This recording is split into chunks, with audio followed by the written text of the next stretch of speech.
You are watching the World 24/7 on the NDTV network. I'm Parmeshwar Bava. Let's begin with the headlines we're tracking at the moment.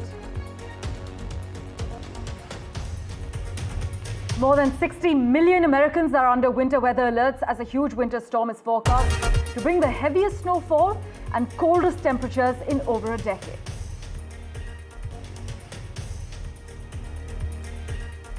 As per reports, US National Security Advisor Jake Sullivan is expected to include discussions with Indian counterparts about the impact of Chinese dams during his touchdown in India. Ukraine renewed its offensive in Russia's Kursk region as Ukraine tries to hold territory there ahead of US President-elect Donald Trump's inauguration.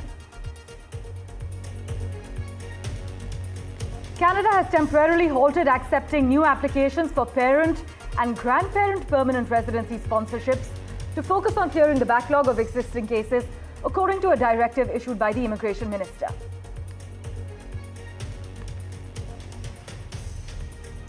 Elon Musk has said Nigel Farage should quit as the leader of Britain's right-wing Reform UK party in an abrupt withdrawal of support by the US billionaire for the Brexit campaigner, who is trying to shake up the British political establishment again.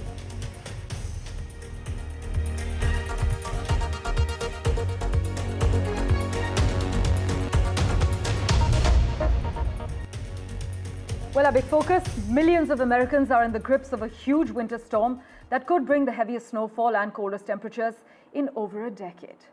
Thousands of flights are delayed or cancelled in the US as we speak, with St. Louis and Missouri the worst hit airport. In fact, I must inform you that this polar vortex has brought frigid weather down from the Arctic, with extreme weather conditions accompanying it.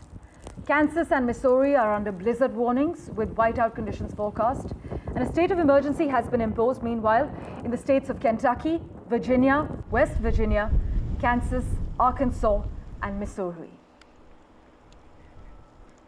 Well, for further clarity, we have with us live from Washington, D.C. at the moment, Ray Locker joining us. Ray, thanks so much as always for making time for us. How severe is this storm compared to recent winter weather events, and what areas are expected to be the most impacted? Well, it's mostly hitting the Great Plains states, moving eastward and kind of this belt along the lower Midwest, northern and southern states. I include District of Columbia and Northern Virginia in that. These are areas that get some snow, but not a lot of snow, and not usually in this amount. Ray, from businesses to schools to local economies, what kind of short-term economic impacts might this storm have, especially in the states that you're mentioning are most affected? Well, it's going to knock out a lot of air travel for at least a day. It depends on how well the airports are able to clear the snow from their runways and handle any kind of navigational issues. I mean, people will probably miss a day of school and they'll probably get back to school on Tuesday. Overall, not a huge deal, but it causes a lot of chaos, particularly in places like Washington that don't normally get a lot of snow. Right, and after the storm, what does the rest of the winter look like for the United States? Is there any indication that more intense weather events like this could occur again soon? Well, I mean, I think most projections have been that it's not going to be a heavy snow winter. I mean, my neighborhood here, we're not really looking at a lot of snow in the forecast, but we're trying to be prepared because, you know, we have to pay for snow clearance and on our streets in the community I live in. Elsewhere, I know the city is being fairly well prepared. I went out for a walk earlier today and there was salt on many of the sidewalks around the city. So, you know, I mean, people were prepared as well as they can be. It's always funny in Washington because you have people from all over the country who live here, and a lot of them from like places like Minnesota or New York or Wisconsin always laugh at how Washingtonians deal with an impending snowstorm, whether it's 1 inch or 6 inches. So earlier at grocery stores, you had a lot of people buying food as if they don't have any food at their homes right now. Ray, as always, thanks so much for joining us with the ground update. I must inform our viewers here that a state of emergency has been declared in the states of Kentucky, Virginia, West Virginia, Kansas, Arkansas, and Missouri as we speak. Meanwhile, the other big story we're tracking, US National Security Advisor Jake Sullivan is expected to include discussions with Indian counterparts about the impact of Chinese dams while he's in India.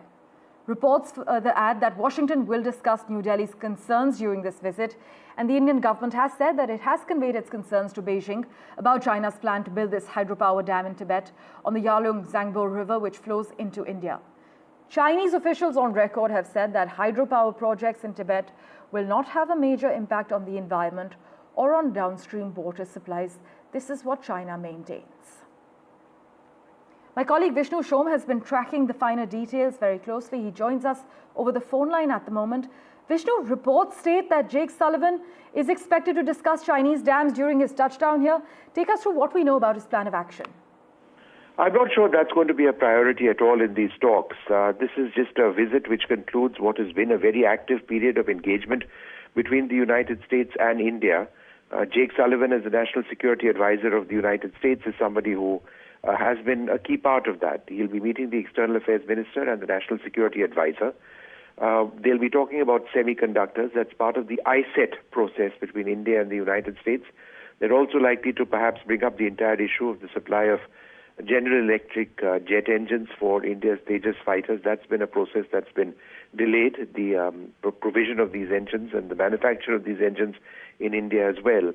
But it's been he's been a very welcome guest in India. He's had excellent engagements at the strategic level with the National Security Advisor. And remember that President Donald Trump becomes president or sworn in as president for the second time on the 20th of this month. So it's essentially a farewell sort of visit across the region that he's doing. He'll also be speaking to IIT students today, shortly after 2 p.m., where he'll be talking about the prospects of the India-US relationship. But this is a farewell visit in a sense. Don't expect anything major. Whether or not he meets the Prime Minister or not is yet to be seen. As always, for joining us with the latest update. Whether or not Jake Sullivan meets Prime Minister Modi is yet to be seen while he's in India. Meanwhile, let's switch our attention to what's happening as far as the Russia-Ukraine war is concerned.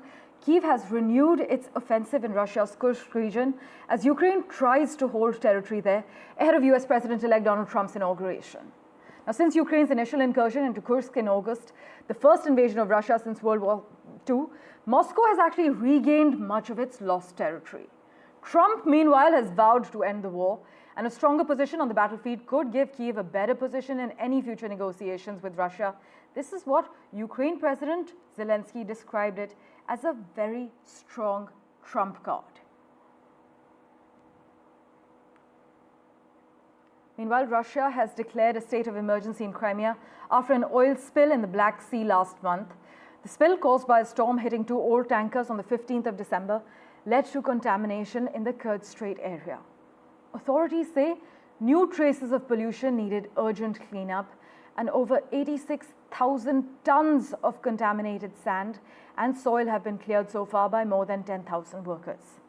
This cleanup effort that you see on your screens is focused around Anapa, a popular resort town, and environmental groups report the spill has caused the deaths of dolphins and seabirds, amongst other marine life.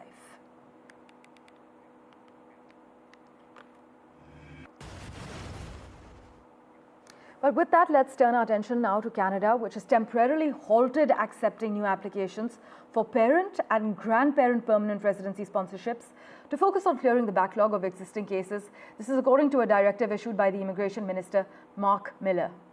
The directive, which was published in the Canada Gazette, reaffirms the government's commitment to family reunification, but it prioritizes processing applications submitted last year. Mr. Miller noted that this decision aligns with the government's broader immigration goals, as we have been extensively covering on NDTV as well. And to streamline operations, other immigration streams have also seen new sponsorships paused. As part of its immigration levels plan, which actually targets a reduced overall intake over the next 3 years, the Canadian government aims to admit up to 15,000 applications submitted through the Family Reunification Program this year. Maha Siddiqui has been tracking all the details very finely. The Immigration Minister has said a number of sponsorships will be reduced this year. Maha joins us with the lowdown. The issue of immigration remains a contentious and an evolving one in Canada. This time, the federal agency, the IRCC, has decided to reduce the number of immigrants by pausing the parents' and the grandparents' sponsorship program, which means that no fresh applications will be invited for 2025 and only applications from last year will be processed, and that has been capped at 15,000. This program has been fraught with problems for the last couple of years, largely because of the backlog. By the end of 2023, there were about 40,000 applications in the pipeline, and last year, the IRCC invited 37,500 from those applications and finally will be processing only about 20,500. What is this program then, and how does it work? This program falls under the family reunification, wherein citizens and PRs can sponsor their parents and grandparents to become permanent residents of Canada. This is done by a lottery system, which means that applications are randomly selected. And the entire process takes about 24 months, which is 2 years.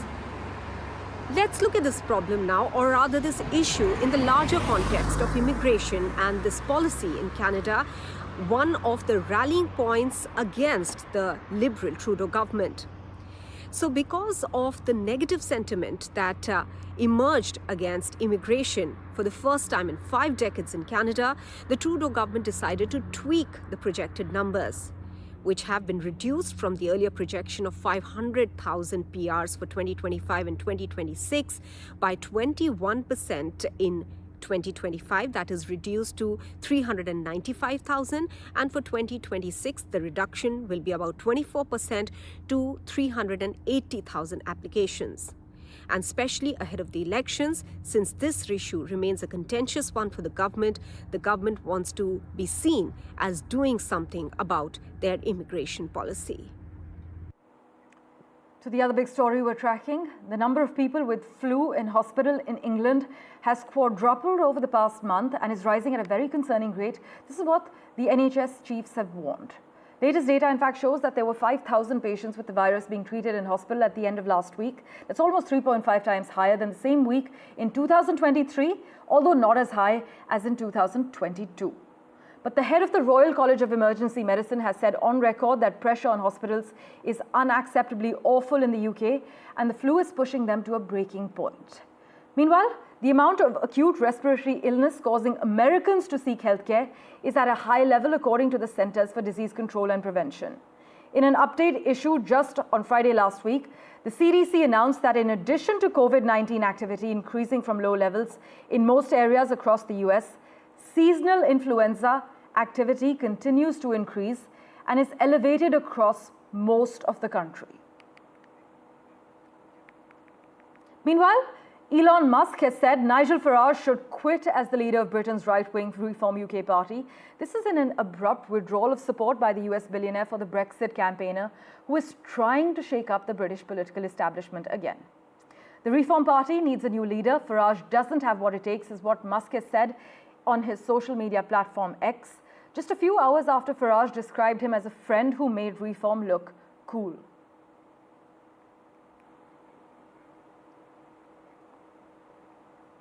Meanwhile, as per reports, Italy is in advanced talks with Elon Musk's SpaceX for a deal to provide secure telecommunications for the nation's government. The largest such project in Europe is what our sources have informed us.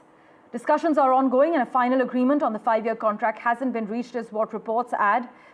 But people who are familiar with the matter have been in touch about confidential discussions, and the project has already been approved by Italy's intelligence service as well as Italy's defense ministry, is what reports state at the moment. Well, news and updates continue in a moment, right here on NDTV. Stepping into a very short break for now.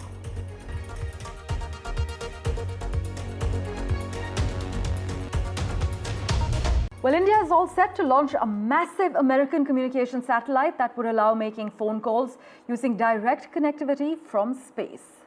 This is the first time an American company is launching a massive communication satellite from India in a dedicated launch on an Indian rocket. Till date, India has only launched small satellites made by American entities, but this is a highly innovative and a more modern approach to satellite telephony than the existing services. Our science editor, Pallav Bagla, has the lowdown for you. In a big move which shows the growing Indo-American relations, the Indian Space Research Organization's commercial arm, New Space India Limited, has backed a contract to launch a big American communication satellite using India's Bahubali rocket or the launch vehicle Mark III. This is the first time that a big American communication satellite will be launched on a dedicated mission on an Indian rocket. Till date, India has launched several small American company satellites, but not a big dedicated commercial launch. The satellite itself, named Bluebird, is unique. It is over 6 tons in weight, and it will be launched in February-March 2025. The Bluebird satellite and its constellation has been made by AST Space Mobile, a Texas-based telecom company and satellite service provider. They offer what is called a direct-to-mobile connection. So using satellites and their services, one can use ordinary cellular phones or mobile phones to connect and speak anywhere. Meanwhile, the 4th anniversary of the January 6th attack on the US Capitol has a new focus as lawmakers brace for the prospect that President-elect Donald Trump may soon pardon many of the more than 1,500 people charged with crimes for their actions related to the riot. Here are the details for you.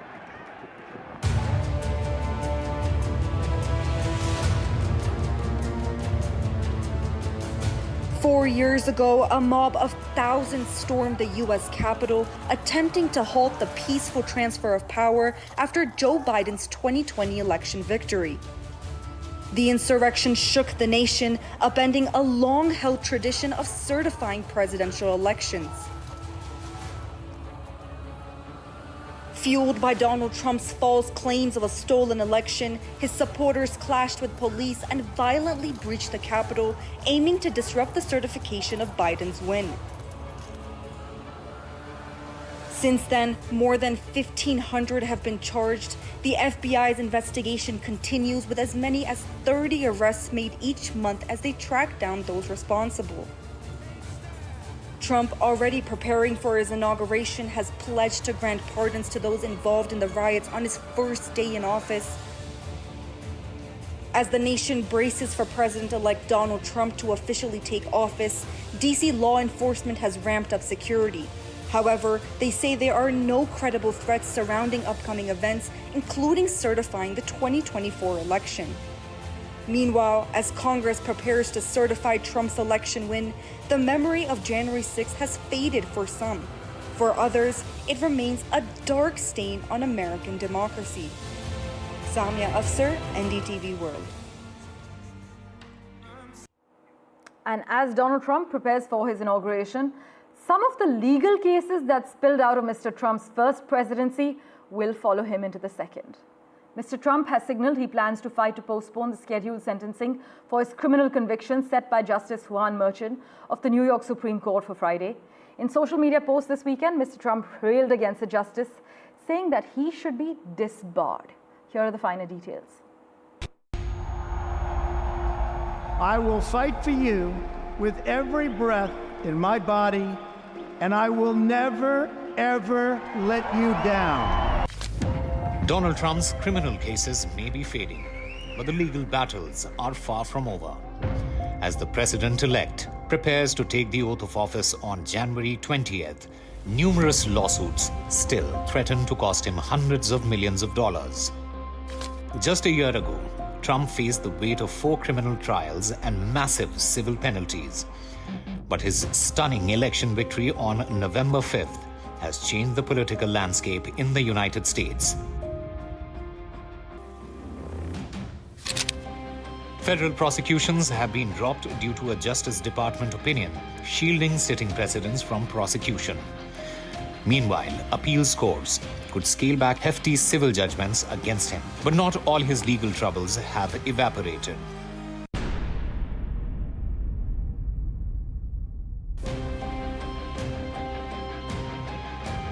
In New York, Trump's hush money case still lingers. Convicted on 34 counts of falsifying business records last year, Trump will be sentenced just 10 days before his inauguration. However, Judge Merchan has ruled the president-elect will not face incarceration, citing impending presidential immunity. In Georgia, the election interference case hangs in limbo. Allegations of conflict of interest have stalled proceedings. Even if the case proceeds, Trump's presidential status ensures no trial during his term.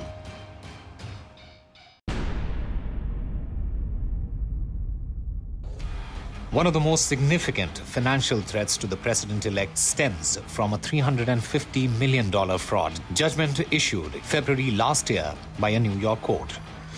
The verdict found Trump and his company guilty of years of fraudulent practices. With accrued interest, the judgment now exceeds $500 million, nearly $489 million of which falls directly on Trump. His lawyers are appealing, and judges have hinted the penalty might be excessive.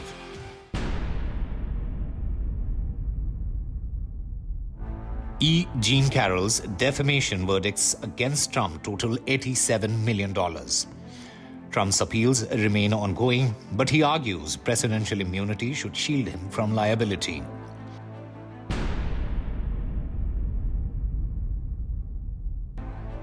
Trump also faces 8 civil lawsuits related to the January 6th Capitol riot. His team insists presidential immunity protects him, with a ruling expected by summer. Donald Trump faces another lawsuit that his presidency is unlikely to influence. A defamation case brought by the exonerated Five, formerly known as the Central Park Five. Trump argues his comments were political speech and seeks dismissal. The exonerated Five have asked the court to reject Trump's motion to dismiss the suit. As Donald Trump prepares to return to the Oval Office, his legal battles could shape his presidency. The question remains, can he lead while still facing mounting legal perils? With Rhythm Arcadia, Bureau Report for NDTV World.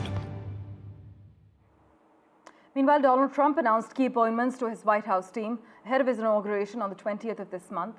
Stanley E. Woodward will serve as assistant to the president and senior counselor, while Robert Gabriel Jr. returns as assistant to the president for policy. Nicholas Luna will take on the role of deputy chief of staff for strategic implementation, and William Bo Harrison will return as deputy chief of staff for operations.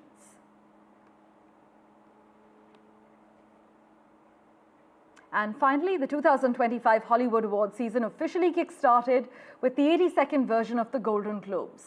The award ceremony is currently underway at the Beverly Hilton Hotel in Los Angeles, and Payal Kapadia's All We Imagine Is Light has actually lost the Best Foreign Language Film Award to Emilia Perez. It's a bit of a heartbreak right now, but we still have our fingers crossed for the other nomination. But Abira joins us with the latest update at the moment. Abira, take us to what's happening in LA, the winners and the losers at the Golden Globe so far. The sad part is that, Payal Kapadia's film, All We Imagine As Light, has lost to Emilia Perez for the best non-English language film. But we are hoping that she gets the Best Director award. If that happens, she will be making history, because even no Indian director has been nominated for Golden Globes before this. So that will be a big one for India. But other than that, Nikki Glaser has been hosting the Golden Globes this year, and she has been making everybody laugh in that room, and everybody is really enjoying her.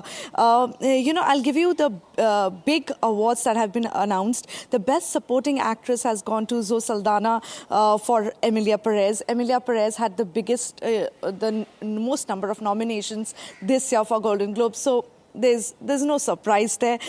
We had Kieran Culkin wins Golden Globes for Best Performance by a Male Actor in a Supporting Role. We had The Bear. Jeremy Allen White takes home the Best Male Actor in a TV show. Ellie Wong has won the award for the Best Performance in a stand-up comedy on television for Single Lady. And Emilia Perez, of course, takes home the Best Non-English Language Film. And right now, as we talk, this award was announced. Colin Farrell has won the award for Best Performance by a Male Actor in a Limited Series, The Penguin. So these are the few big awards that have been announced. We are still waiting for the bigger awards to be announced by the end of the award show. And this is kicking off the award season with Golden Globes.